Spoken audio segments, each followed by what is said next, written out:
Presiden Prabowo Subianto telah melantik jajaran menteri dan wakil menteri pada 21 Oktober 2024 yang lalu. Ada 48 menteri dan 56 wakil menteri dalam Kabinet Merah Putih. Kabinet ini diklaim sebagai kabinet paling gemuk sejak Orde Baru hingga reformasi. Sejumlah figur dengan latar belakang yang berbeda-beda seperti politisi, pengusaha, publik figur, dan pejabat karir ditunjuk Presiden Prabowo untuk mengisi pos menteri. Menurut Presiden Prabowo, pemekaran kementerian ini perlu dilakukan karena negara Indonesia adalah negara yang besar. Pemirsa, untuk memudahkan Anda dalam melihat perubahan sejumlah kementerian, bisa dilihat dari grafik berikut ini, diantaranya pemecahan pada 7 kementerian, yakni Kementerian Hukum dan HAM yang kemudian dipecah menjadi Kementerian Hukum dan Kementerian HAM, dan kemudian ada juga Kementerian Pekerjaan Umum dan Perumahan Rakyat yang dipecah menjadi Kementerian Pekerjaan Umum dan Kementerian Perumahan Rakyat dan Kawasan Permukiman, dan kemudian ada Kemendikbudristek yang dipecah menjadi Kementerian Pendidikan Dasar dan Menengah, Kementerian Kebudayaan, dan Kementerian Pendidikan Tinggi, Sains dan Teknologi. Pemekaran juga terjadi pada Kementerian Desa PDTT, Kementerian Koperasi dan UKM, Kementerian Pariwisata dan Ekonomi Kreatif, serta Kementerian Lingkungan Hidup dan juga Kehutanan. Nah, kementerian baru dan tidak hanya kementerian yang dipecah, pemirsa, ada juga sejumlah kementerian baru yang juga dibentuk. Nah, ini dia kementerian baru, ada 4, Kementerian Imigrasi dan Pemasyarakatan, Kementerian Perlindungan Pekerja Migran Indonesia, kemudian yang ketiga Kementerian Kependudukan dan Pembangunan Keluarga, kemudian Kepala Kantor Komunikasi Kepresidenan yang setingkat menteri. Nah, ada juga penambahan kementerian koordinator, kecuali Kemenko Pembangunan Manusia dan Kebudayaan, sehingga kemudian total kementerian koordinator pada saat ini ada 7 kementerian. Nah, kita lihat Kemenko Bidang Politik, Hukum dan Keamanan menjadi Kemenko Bidang Politik dan Keamanan, dan juga ada Kemenko Bidang Hukum dan HAM, Imigrasi dan Pemasyarakatan, ada Kemenko Bidang Pangan, Kemenko Bidang Pemberdayaan Masyarakat, kemudian Kemenko Bidang Infrastruktur dan Pembangunan Kewilayahan.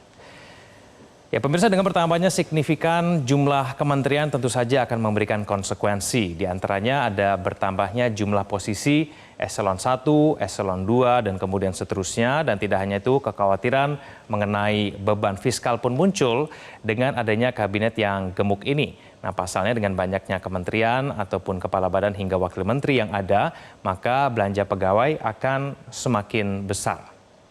Nah, bertambahnya kementerian juga dikhawatirkan membuat bengkak anggaran untuk belanja pegawai. Sejumlah pengamat mengatakan adanya potensi pembengkakan anggaran hingga 1,9 triliun rupiah selama 5 tahun ke depan akibat pemekaran kabinet ini. Nah, potensi pembengkakan anggaran itu memperhitungkan beban biaya gaji, tunjangan, operasional menteri, dan kemudian wakil menteri. Nah, dengan asumsi awal 34 kementerian saja, pada APBN 2025 estimasi belanja pegawai ditetapkan sebanyak 513,2 triliun rupiah atau setara dengan 19,1%. Sedangkan belanja barang sebesar 342,6 triliun rupiah atau setara dengan 12,7%. Nah, terkait dengan hal ini, Kepala Kantor Komunikasi Presiden Hasan Nasbi menepis Kabinet Prabowo adalah kabinet yang gemuk. Nah, menurut Hasan Nasbi, Kabinet Prabowo ini justru lebih ramping.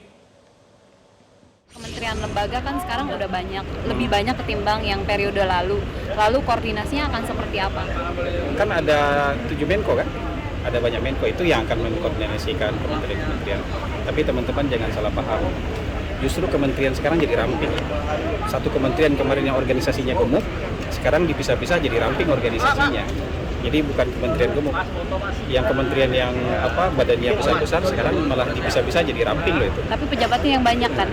Iya, tapi kan itu konsekuensi. Kalau kementerian kan harus ada yang memimpin.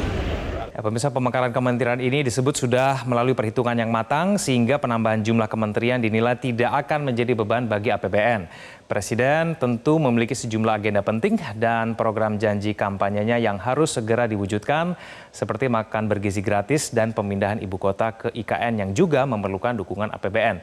Dan tidak hanya itu, kementerian yang jumlahnya besar ini juga harus bisa menepis dugaan potensi tumpang tindih fungsi dan kewenangan masing-masing. Jelajahi cara baru mendapatkan informasi. Download Metro TV Extend sekarang.